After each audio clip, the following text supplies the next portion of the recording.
The battlefield consequences of the release of these documents are potentially severe and dangerous. Mr. Assange can say whatever he likes about the greater good he thinks he and his source are doing, but the truth is they might already have on their hands the blood of some young soldier or that of an Afghan family.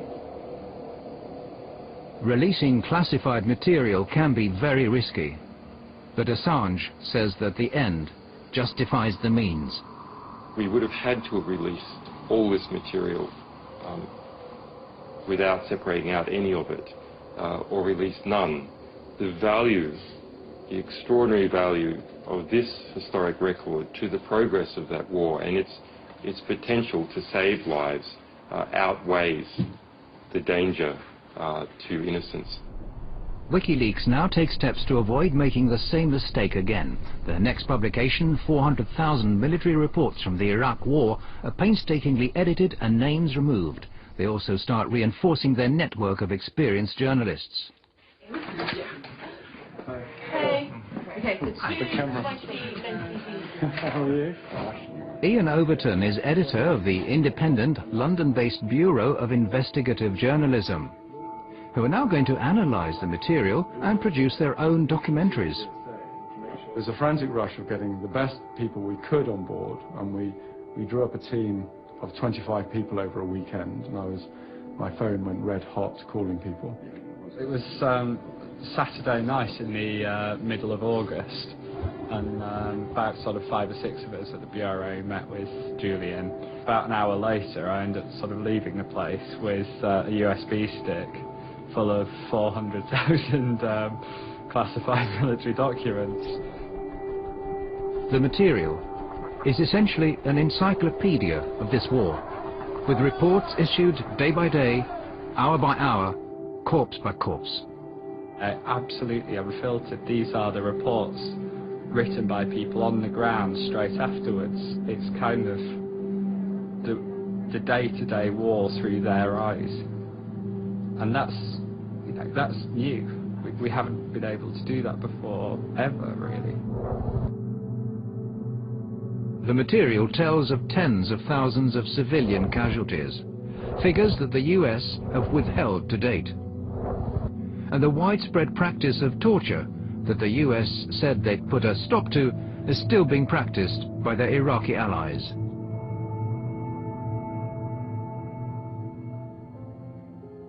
I think there are stories that cause you, to be filled with grief.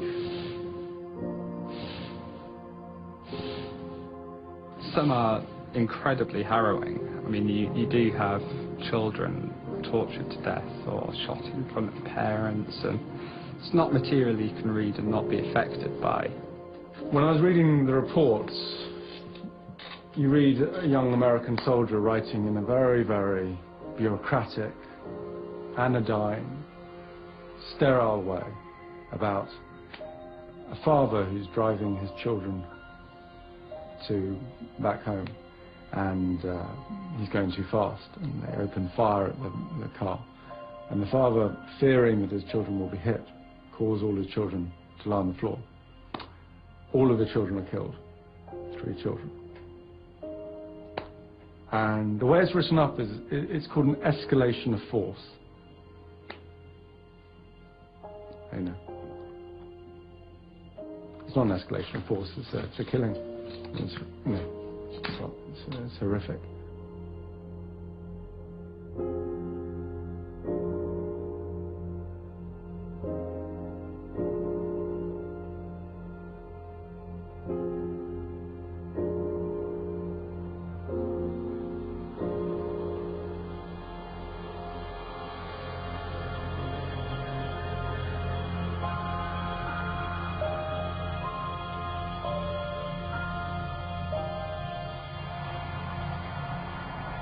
Is anything truly new in war? War is hell. Awful things happen. And what these logs tell us is that war is hell. They don't hide from the truth. They're not spun by a military spin doctor talking in an air-conditioned conference room in the Green Zone. This is visceral, unequivocal death written in raw detail. 109,000 lives lost over the course of these reports. We're all doing what we can in something so huge that people can and hopefully will study this data for years. This is worth telling, this is worth getting out there. The lack of respect for human life runs like a common thread through the material. These images are of a helicopter crew who have just received orders to bomb a building where 3 enemy soldiers are thought to be hiding. If you'd like, Crazy Horse 1A, you could put up missile on that building. A passerby suddenly turns up. But the crew don't wait.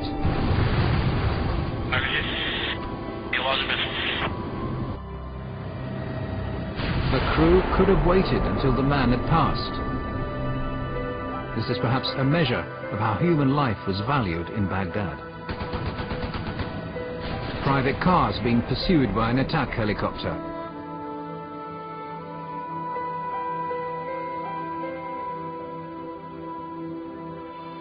The driver gets out of the car and holds his arms up in a gesture of surrender.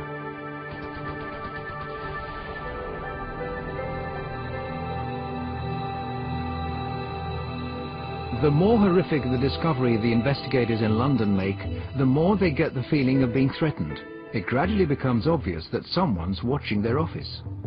I do know that I'm being listened into and monitored by forces. I don't know. I've received strange text messages from anonymous sources. I've received death threats, and they're not very nice, clearly. And particularly the one that talked about my children. I just think that was a bit unnecessary.